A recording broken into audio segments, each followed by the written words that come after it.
श्री स्वामी समर्थ प्रेक्षकांनो, हुकमाची राणी या मालिकेमध्ये आता धडाकेबाज असा ट्विस्ट येताना आपल्याला पाहायला मिळणार आहे.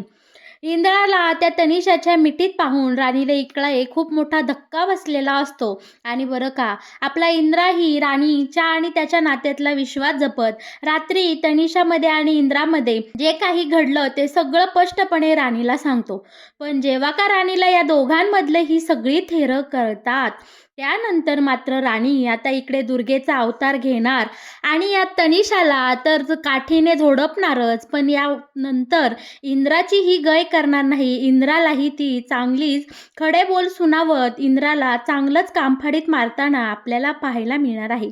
राणीचा हा दुर्गेचा अवतार जर तुम्हा सगळ्यांना पाहायचा असेल आणि मालिकेमध्ये हे सगळं कशा प्रकारे घडत जाणार हे जर तुम्हाला जाणून घ्यायचं असेल तर तुम्ही आपला हा व्हिडिओ अगदी शेवटपर्यंत बघा, म्हणजे तुमच्या सगळं काही इकडे लक्षात येऊन जाईल. बरं का प्रेक्षकांनो, आता इकडे मालिकेमध्ये या उर्मिलाचा खोटा नवस, खोट्या प्रेग्नेन्सीचा खोटा नवस फेडण्यासाठी संपूर्ण महाडिक कुटुंब रात्रीच्या वेळी इकडे देवी आईच्या मंदिरात आलेलं असतं. देवी आईचं मंदिर खूप सुंदर आणि प्रसन्न असतं. इथे आल्यानंतर मात्र सगळे एकदम खुश झालेले असतात आणि सगळे छानपैकी इकडे त्या मंदिरातल्या या प्रसन्न वातावरणात रममय झालेले आपल्याला पाहायला मिळणार आहे. आता राणी इकडे सांगत असतं की कशा प्रकारे आपण नियोजन करायचं म्हणजे वेळेत आपला हा नवस पूर्ण होईल. बरं का, आता मालती देवी आई समोर हात जोडते आणि बोलते की अगं देवी आई, आमच्या घराण्याची थोरली सून उर्मिला हिची तू ओटी भरलीस आणि तिच्या आईने तुझ्याकडे जो काही नवस बोलला होता तो फेडण्यासाठी आम्ही संपूर्ण महाडिक कुटुंब इकडे आलो आहोत. त्यामुळे आमच्या उर्मिलाची तब्येत अगदी छान ठेव आणि तिचं बाळही सुखरूप या जगात येऊ दे.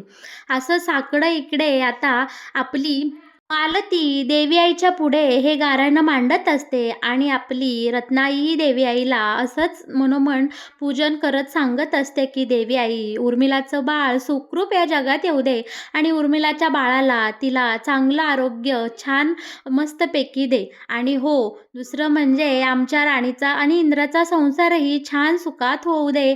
आमच्या घराण्याला कुणाचीही नजर ना लागू दे आणि आमच्या घरात आता कसल्याही प्रकारचं विघ्न अनिष्ट येऊन देऊ नकोस. इकडे राणी ही खूप खुश असते. आबा आणि अजय तेही खूप छानपैकी इथे एन्जॉय करत असतात. बरं का, आता आबा बोलतात की हे मंदिर खूप पुरातन दिसतंय. मग अजय, आपण दोघे जायचं का? सगळं मंदिर पाहून घेऊया. मंदिराचा परिसरही खूप सुंदर आणि प्रसन्न आहे. मला असं वाटतंय की आपण रात्रीच्या वेळी हा आनंद नक्कीच घेतला पाहिजे आणि मंदिराला एखादी प्रदक्षिणा आपण घातलीच पाहिजे. बरं का, आता मंदिरामध्ये तर सगळं काही छान आलबेल चाललेलं असतं. पण इकडे माडिकांच्या घरात मात्र अवदसेच्या पावलांनी ही तनिषा घुसायचा प्रयत्न करत असते.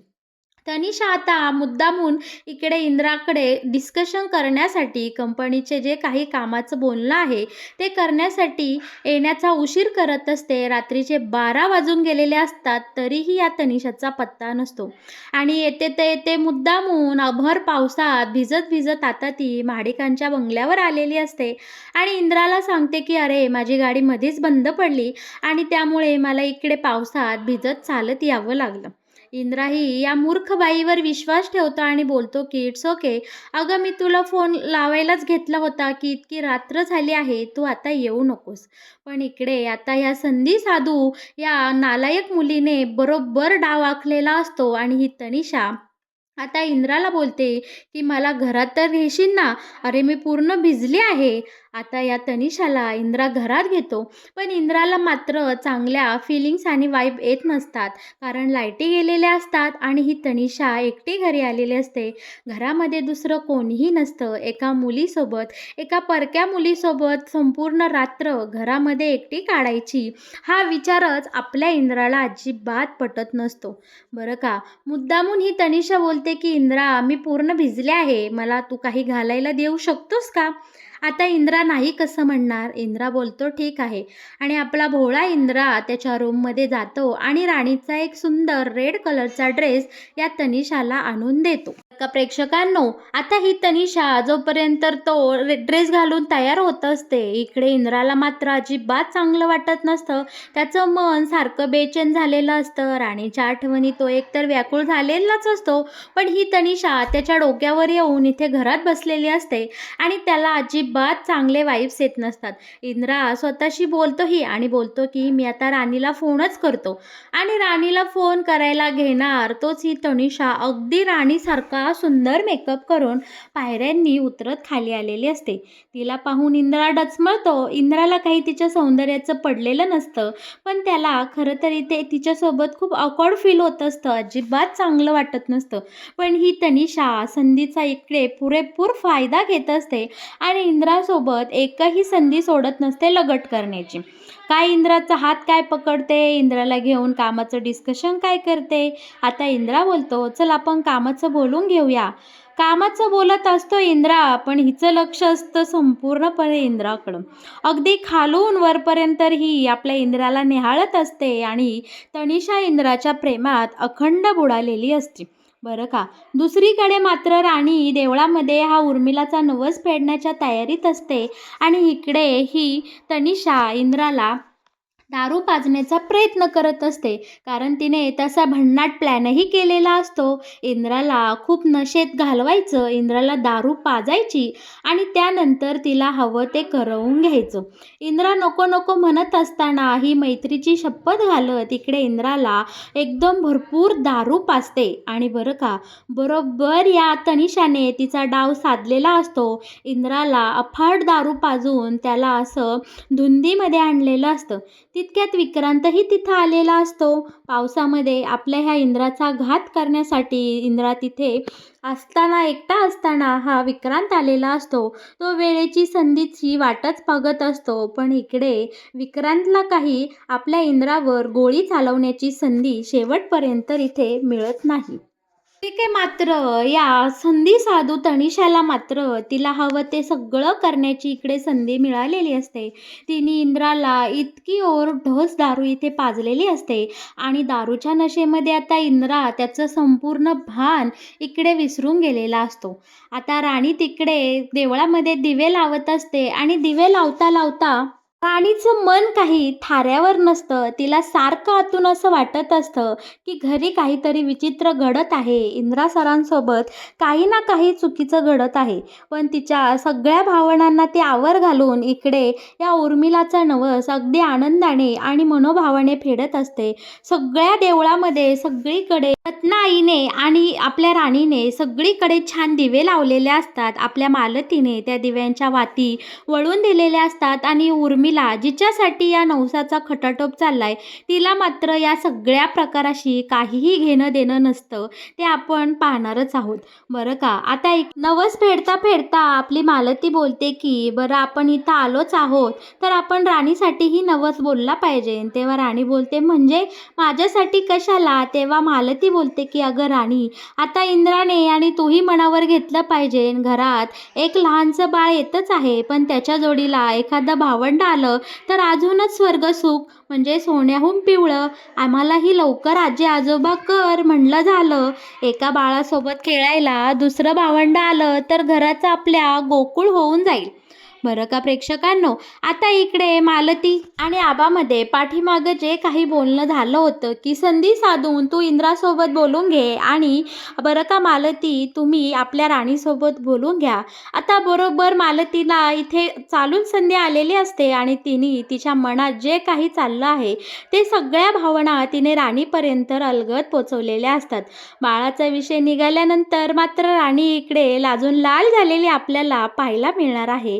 आणि या उलट दुसरीकडे तनिषाने तिच्या नवऱ्यावर बरोबर डाव साधलेला असतो. त्याला भरपूर दारू पाजून आता तनिषाने इंद्राला त्याच्या मिठीत खेचलेला आपल्याला इथे पाहायला मिळणार आहे.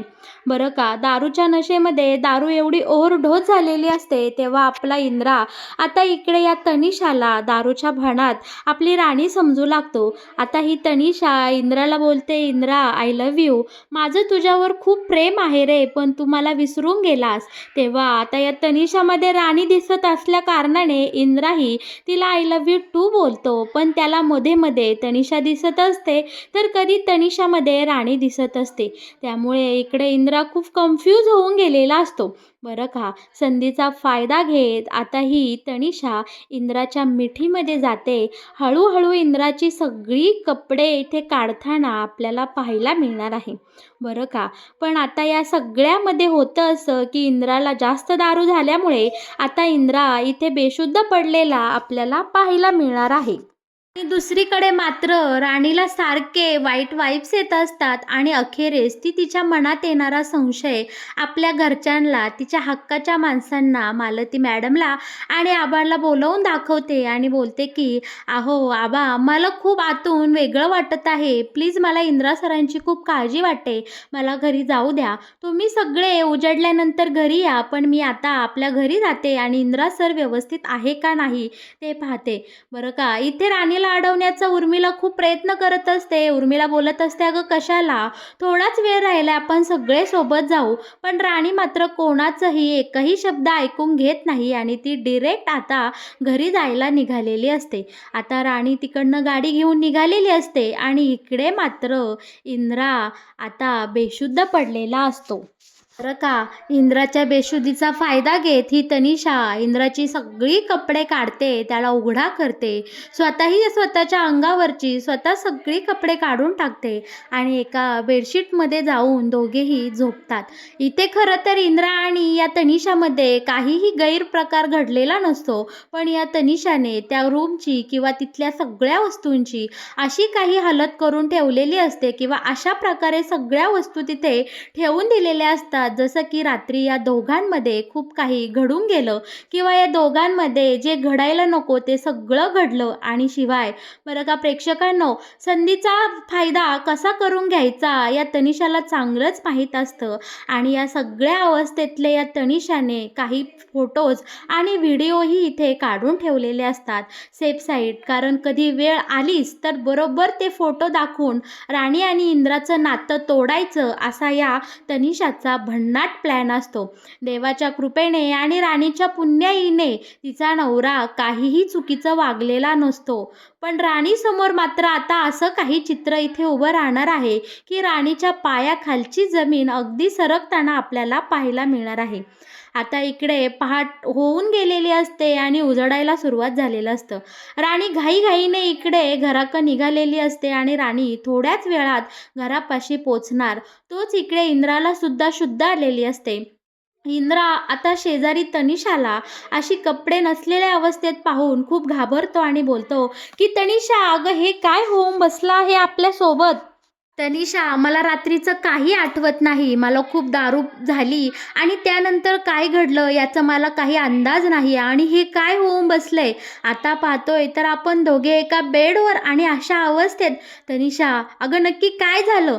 तेव्हा आता इकडे तनिषा उठते आणि इंद्राला असं दाखवते, अरे इंद्रा, अनफॉर्च्युनेटली आपल्यामध्ये जे घडायला नको ते घडून गेलं आहे. पण इट्स ओके, आता झालं ते झालं. आपण यात काही करू शकणार नाही. रात्री खूप पाऊस झाला आणि आपला मूडही चांगला फ्रेश होता आणि त्या सगळ्यामध्ये आपल्यात ओघाओघामध्ये हे सगळं घडून गेलं. तू काळजी करू नकोस, मी कोणाला काही सांगणार नाही. पण इंद्राचं मन मात्र इथे खायला उठलेलं असतं. इंद्राला असं वाटत असतं की कुठून पस्तावा केला आणि या बाईला घरात यायला येऊन दिलं. मी माझ्या राणीला फसवलं या भावनेने इंद्रा इकडे खूप सैरवैर झालेला असतो. तितक्यात राणीची गाडी बंगल्याबाहेर आलेली असते आणि राणी दार वाजवणार. तोच इकडे इंद्रा घाईघाईने खाली जातो आणि पहिलं दार खोलतो आणि दार खोलल्याबरोबर त्याला समोर कोण दिसतं तर त्याची बायको. आता मात्र इंद्राच्या पायाखालची जमीन हादरलेली असते. इंद्राला इतक्या अस्वस्थ अवस्थेत पाहून आता इकडे राणी बोलते, अहो काय झालंय, तुम्ही असं का का वागताय, काय झालं? आणि मुद्दामून ही तनिषा इंद्राच्या पाठीमागे आहे त्या अवस्थेत येऊन उभी राहते आणि राणी बोलते, तनिषा मॅडम, तुम्ही इथे काय करताय? घरात कोणी नसताना तुम्ही दोघेच घरामध्ये नक्की काय करताय? बरं का, आता नवरा बायकोतल्या विश्वासाचं नातं जपत इकडे आपला इंद्रा राणीला हा विश्वास देत बोलतो, की "राणी, आमच्यामध्ये जे घडायला नको ते घडून गेलं. मला रात्रीचं काही आठवत नाही. मी दारू पेलो आणि त्यानंतर काय झालं मला काही माहीत नाही. पण सकाळी उठलो तर आम्ही दोघेही एका बेडवर होतो." आता हे स्वतःच्या नवऱ्याच्या तोंडून ऐकून राणीच्या डायरेक्ट पायाखालची जमीन हादरते. राणी बोलते, की "इंद्रजित सर, तुम्ही माझा विश्वास तोडला. मला दिलेलं तुम्ही वचन तोडलं आणि तुम्ही नको ते वागून बसलास. मला तुमच्याकडनं ही अपेक्षा कधीच नव्हती. इंद्रा सर, तुम्ही हे काय करून बसलं?" आणि तनिषा मॅडम, "अहो, माझ्या नवऱ्याची चांगली मैत्रीण म्हणून मी तुम्हाला आमच्या घरात येऊ दिलं, घरात आसरा दिला आणि तुम्ही तर माझा केसाने गळा कापला." आता एवढं बोलून आपली राणी थांबत नाही, तर राणी इथे डायरेक्ट दुर्गेचा अवतार धारण करते आणि या तनिषाला जे काही काठीने चोपून काढते, मारते. अगदी तिच्या झिंज्या उपटत तिने केलेल्या या सगळ्या कृत्याचा जाब विचारत राणीने आता तनिषाला चांगलाच चोप दिलेला असतो आणि तनिषाला नाहीच बरं का फक्त. प्रेक्षकांनो, आता आपली राणी इंद्राच्याही सणासण 2-3 कानाखाली लगावून देते आणि बोलते, की "इंद्रजित सर, तुम्ही माझा विश्वासघात केला. तुम्ही मला फसवलं आहे. मला आता तुमच्यासोबत संसार करण्यात काडीचाही इंटरेस्ट राहिला नाही. इंद्रा सर, तुम्ही खूप चुकीचे वागलं. तुमचं हे रूप मला कधी माहिती नव्हतं. अहो, मी तुमच्यासाठी काय नाही केलं? माझ्यामध्ये काय कमी होती म्हणून तुम्ही ह्या नालायक बाईच्या नादी लागलात आणि तिच्यासोबत नको ते करून बसलात. इंद्रा सर, तुम्ही मला फसवलं. तुम्ही आपल्या नात्यातला विश्वास तोडला." तर मग प्रेक्षकांनो, कसं वाटलं तुम्हाला हुकमाची राणी या मालिकेत येणारा हा नवीन ट्विस्ट? या मालिकेविषयीचे असेच नवनवीन अपडेट जर तुम्हाला जाणून घ्यायचे असतील, तर तुम्ही आपल्या या चॅनलला नक्की सबस्क्राईब करा आणि हो, आपल्या व्हिडिओला लाईक केल्याशिवाय अजिबात कुठे जाऊ नका. या मालिकेचे असेच नवनवीन अपडेट पाहण्यासाठी तुम्ही सगळेजण आपल्या चॅनलला नेहमीच असेच जोडलेले राहा. धन्यवाद.